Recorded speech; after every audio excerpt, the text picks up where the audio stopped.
Okay, so today we're dealing with the weak star topology.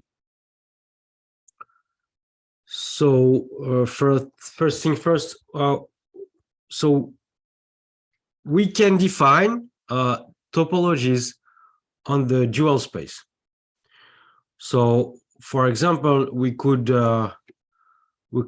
define the usual topology because you have the natural norm, the operator norm on the dual space. So if you have a norm that defines a topology, we could also do, because we defined the weak topology. So since the dual space is also a Banach space, we could define the weak topology on E prime as we define the weak topology on E. We could do that.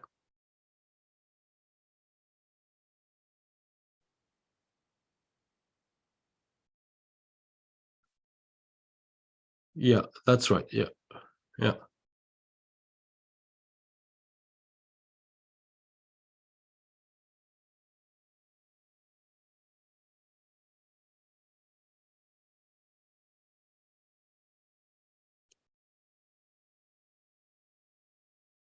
But now, so we are going to define a third topology, which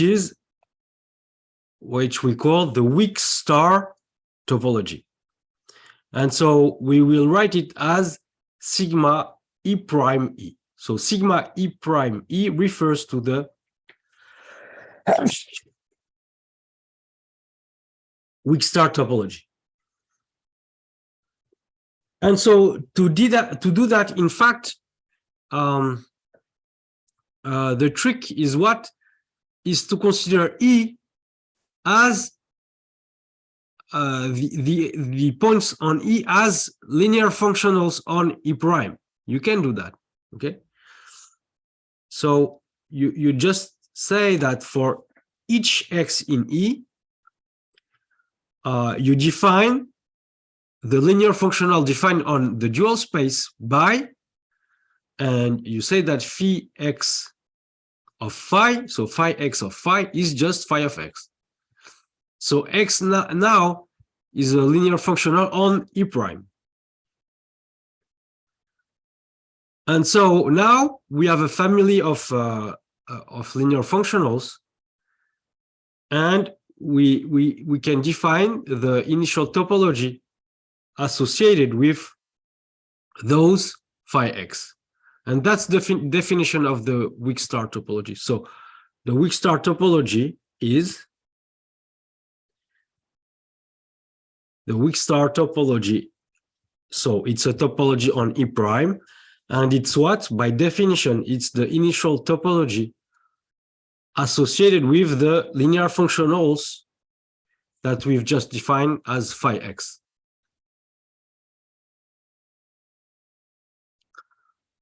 Okay. And so, all right, so everybody's good like that with that?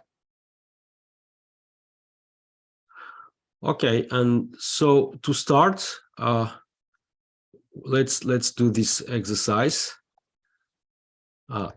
Show that the weak star topology is Hausdorff.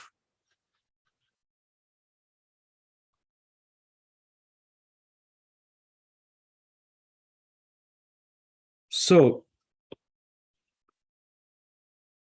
sorry. So we want to prove that the weak star topology is Hausdorff. So to do that, what do we start with? So we are considering, sorry.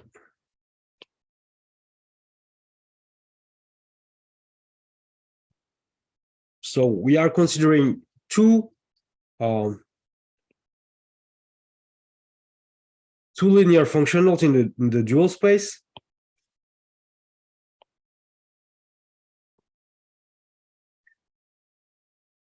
And we assume that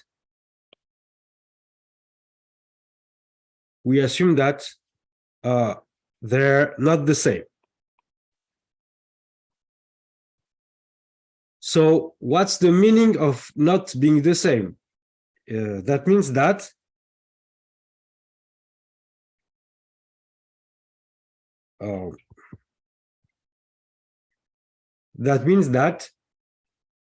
for some x in E, you have that phi1 of x is different from phi2 of x. Right? So we just here use the fact that phi1 is not the same as phi2. So for some x, phi1 of x is different from phi2 of x.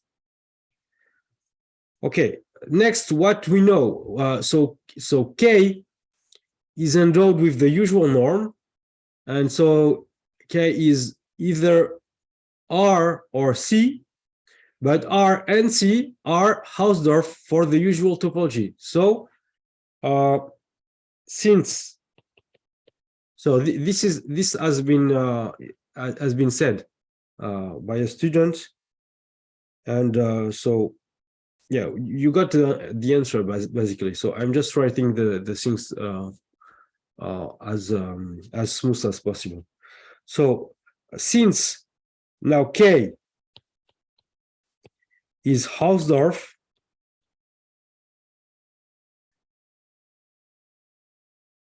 we can find, let's say, epsilon 1, epsilon 2,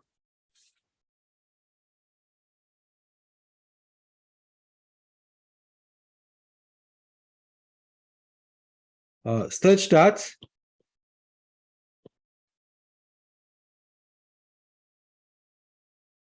so the open ball centered at phi 1 of x and of radius epsilon 1, and if I take the intersection with the ball of center phi 2 of x with radius epsilon 2, this is an empty set. Sorry.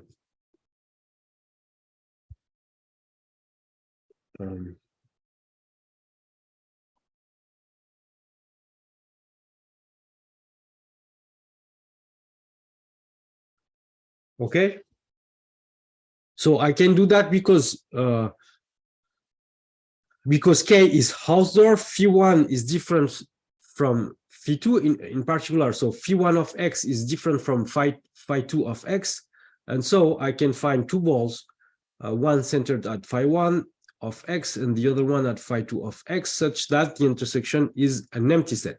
It comes from the fact that K is Hausdorff. Okay, now, let's define U1 .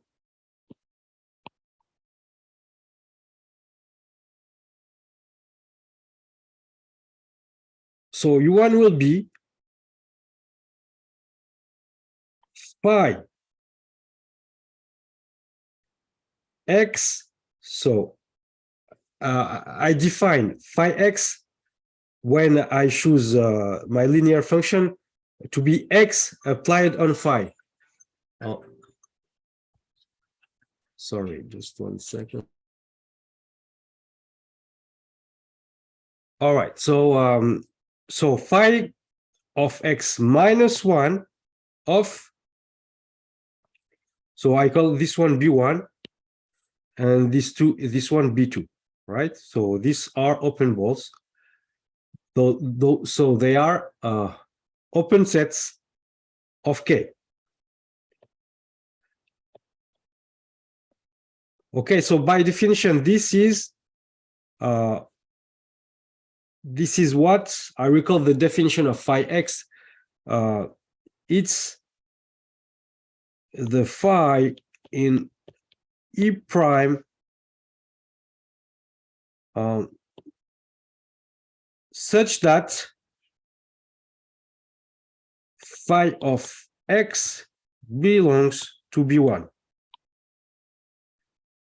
And let U2 equals, let U2 be phi minus 1 x of B2.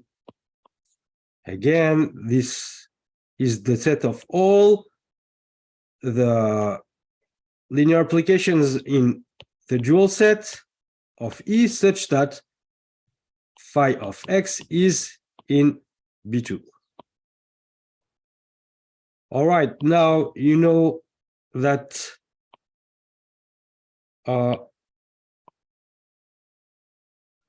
okay, you know that the intersection of B1 and B2 is empty, so so is the intersection of U1 and U2, because if you have some phi which is in U1 and in U2, then you will have that phi of x is in both B1 and B2, and that's not possible. So that's done, because now what do you have? You have that phi 1 belongs to U1, phi 2 belongs to U2.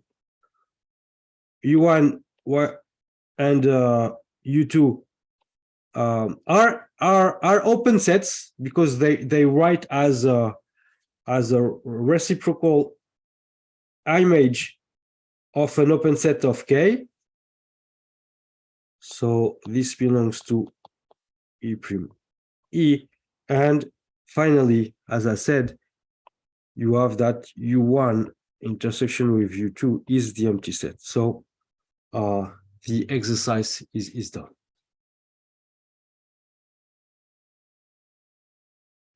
Okay, so next you have some results that are very close from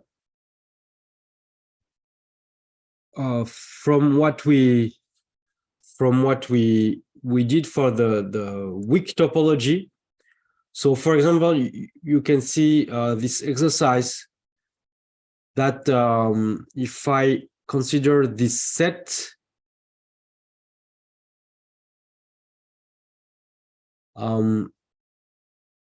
this is a basis of neighborhoods of my phi node. So this is exactly the same that what we did for the weak topology.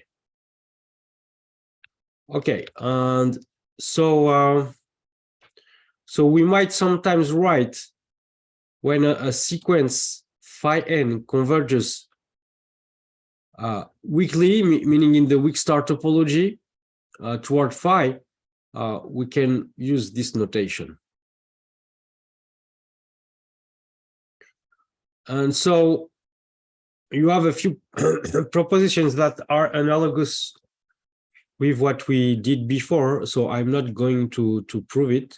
You can do it as an exercise. First, you have this proposition.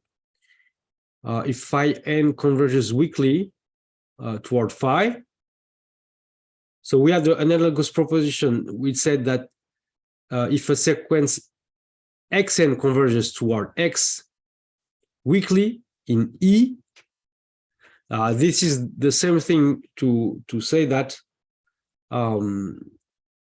we have so phi of xn converges to phi of x, and this is the same, but here our points are not the xn but the phi n, and so this is the same. And now x is your linear functional, so this is exactly the same. All right. Okay, you have that phi n. If phi n converges strongly, then it converges in those topologies.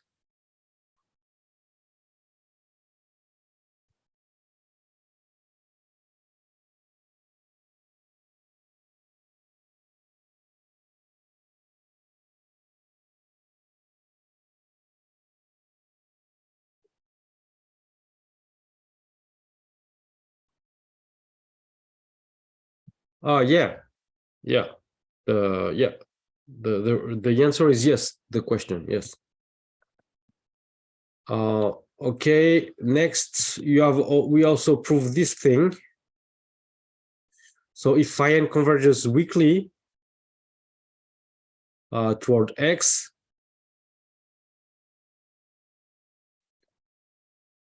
it's a phi, sorry, that's a typo.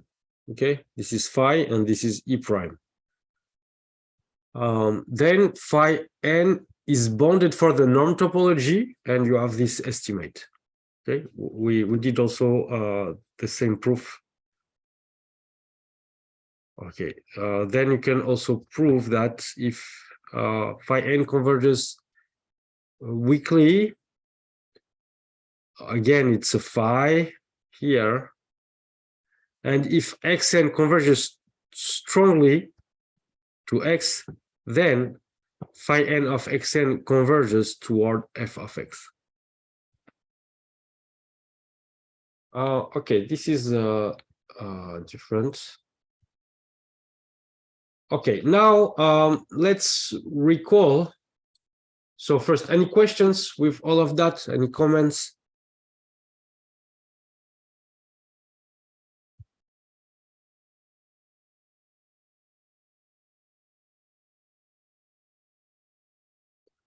All right, so let us recall what's the project topology. So it's classical. Sometimes you have a family of topological spaces, all right? And so you consider the product space. So it's made of all the elements in EI. So meaning that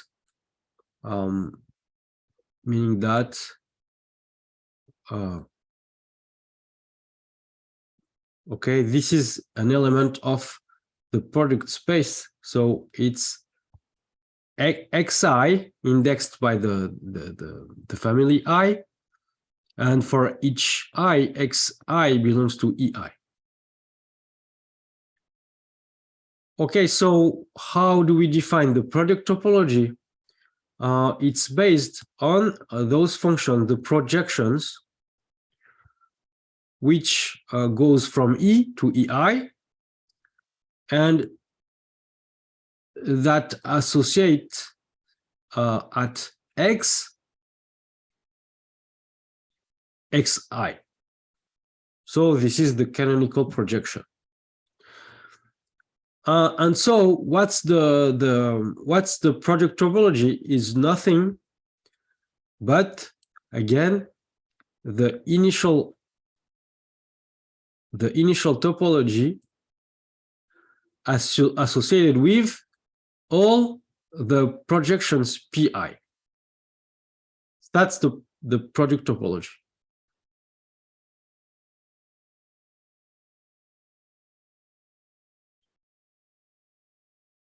Okay, so we can remark that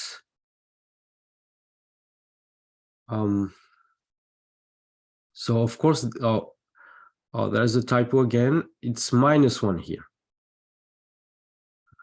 Okay, so if you so the initial topology so will be defined thanks to open sets that write as a finite intersections of pi I -1 of ui. And so, but you can remark that pi I -1 of ui will write like this product of uj. With uj is what? Uj is x is so it's e here. It's ej. It's ej if j is not I, and it's ui if j equals I. All right. So now, if you take the finite intersections of such sets, you obtain that an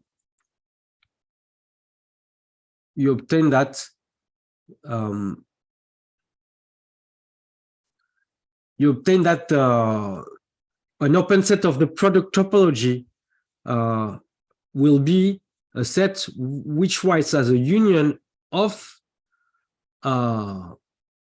sets for which, when you consider this product, consider this product, you have for all j in I, you will have uj equals ej, the whole set, all but a few of them, a finite number of them, and for such uj, you have to ensure that uj is an open set of ej. Okay, so those are a basis of open sets of the product topology. Yeah, so I wrote xj, that's a typo, I will correct it. I meant ej. Okay, there is also sometimes wrote x, sometimes we write e. So here, to be consistent, we have to write e everywhere.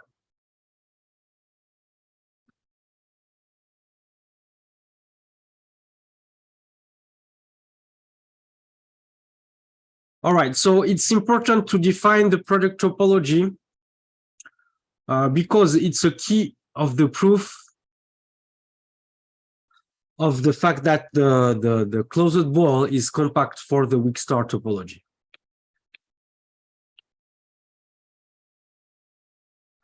Okay, so here it is.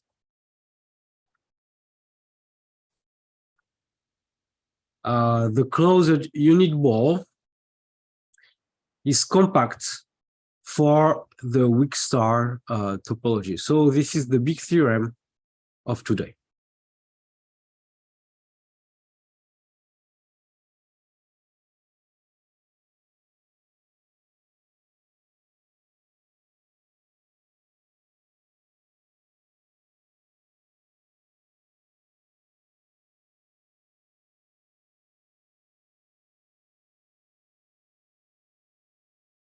Okay, so we are going through the proof. We are seeing the main ideas.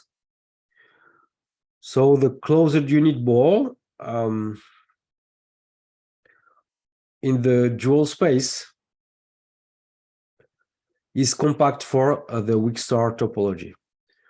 So the proof splits really into two parts. The first part is to prove that the ball is compact not first for the weak star topology, but for the product topology on k to the e.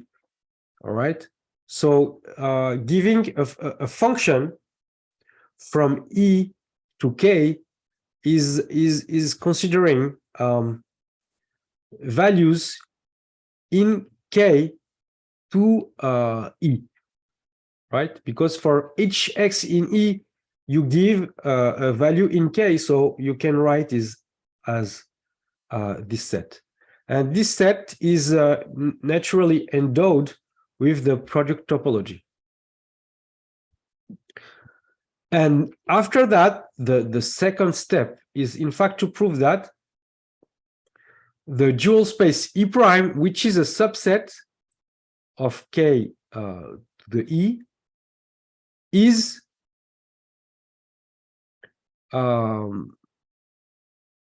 in fact the sigma star topology is the induced topology by the product topology in k to the e on e prime. All right, but first let's prove that B is compact in k to the e for the product topology. And so to do that, right, you start to write what? You write that, so you go from E prime, and instead of writing in E prime, you write it like that. But of course, you need now to add the restrictions on the definition. So you need to add, okay, first, this is saying that the norm of phi is less than 1, and then you have to say that it's linear. Okay? All right, now you write E prime with norm of phi less than 1 as a subset of k to the e. Okay, that's interesting. Why? That's interesting. Why? Because now, first, so this is a typo. We need to get rid of that. Okay, so for each x in E, if you look at in K, if you look at the values that are less than norm of x, okay, this is a compact. This is a closed ball in K or in R. So this is the closed interval in R, closed bonded interval in R, and a disk in C. So this is compact. So you write that. So this set, again, there's a typo here. You don't need lambda in K. Okay, this is the product of compact sets. All right. Now you apply the Tikhonov theorem, and the product of compact sets is a compact set for the product topology. All right. So to conclude, you need to prove that, in fact, B E prime is closed. So you need to prove that the following set is closed.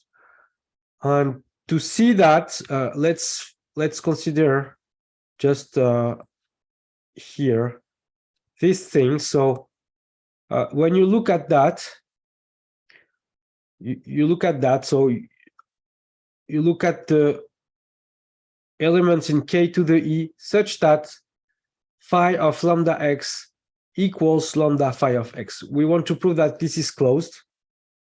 To prove that it's closed, you just take the complementary, and the complementary gives you that. Okay, but this is an open set. This is an open set in the product topology. Why? So for fixed x and lambda, so you consider just this, the value for x and for lambda x. For all y different from x and lambda x, so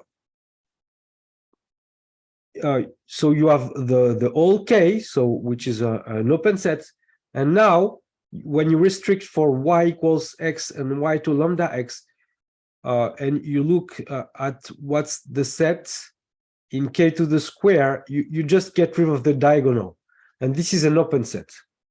So at the end of the day, you can write it as and then it's an open set for the product topology. You can write it as a union of elementary open sets. And after, you can take the intersection. You take the intersection for all lambda and x, and of course, so since the intersection of closed sets is closed, you prove that it's closed. Okay, so we did the argument for proving that phi lambda x equals lambda phi of x is closed. You can do the same for phi of x plus y equals phi of x plus phi of y. So what did we prove? We proved that B E prime is compact for the product topology. To complete the proof, we need now to prove that